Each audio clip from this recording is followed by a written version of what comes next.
Hello everyone, আসসালামু আলাইকুম। সবাই কেমন আছেন? আল্লাহর রহমতে ভালো আছি। তো চলে আসছে আরেকটি নতুন ব্লগ নিয়ে। এখানে আমি মিষ্টি কুমড়ার ফুল ভাজি করব। কে কে এরকমভাবে ভাজি পছন্দ করেন? আমাদের দেশে বলে যে মিষ্টি কুমড়ার ফুল ভাজি করা বা বানানো ওই আর কি। তো আমার হাজব্যান্ডের কিন্তু বেশ পছন্দ। তো কিভাবে বানাবো সেই রেসিপি দেখাচ্ছি। প্রথমে আমি চাউলের গুঁড়ি নিয়েছি এই টেবিল চামচে 5 চামচ। এরপর বেসন নিয়েছিলাম 4 চামচের মতো। যে যার স্বাদ মতো দিবেন। আমি একটু আদা পেস্ট দিয়েছি আর একটু রসুন পেস্ট দিয়েছি আর একটু পেঁয়াজ বাটা দিয়েছি। আর পেঁয়াজ বাটা অপশনাল, দিলেও দিতে পারেন আর না দিলে কোনো সমস্যা নেই। এখানে আমি হলুদ গুঁড়া, একটু মরিচ গুঁড়া, মরিচটা একটু আপনি স্বাদ অনুযায়ী দিবেন, যার যেমন অনেকে দেখা যায় ঝাল পছন্দ করে তো একটু বেশি দিবেন আর কি। তো এখানে হলুদ গুঁড়া, মরিচ গুঁড়া আর ধনিয়া গুঁড়া আর একটু জিরা গুঁড়া আর স্বাদ মতো লবণ, এই সবগুলো একসাথে দিয়ে ভালো করে নর্মাল পানি দিয়ে একটা ব্যাটার তৈরি করবেন।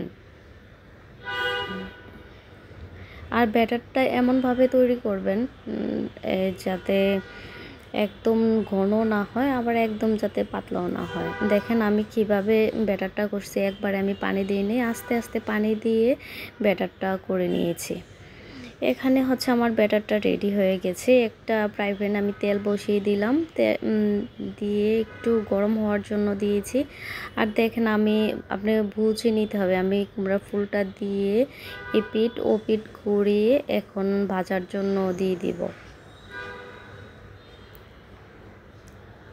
এরকমভাবে আমি একটা একটা করে সবগুলি দিয়ে দিব আস্তে আস্তে করে। এরকমভাবে আপনি চাইলে, আমার হাজব্যান্ড কিন্তু মরিচ পছন্দ করে, আপনি একটা মরিচ আবার আপনার চোখে পড়বে, ওইদিকে আপনার লক্ষ্য রাখতে হবে।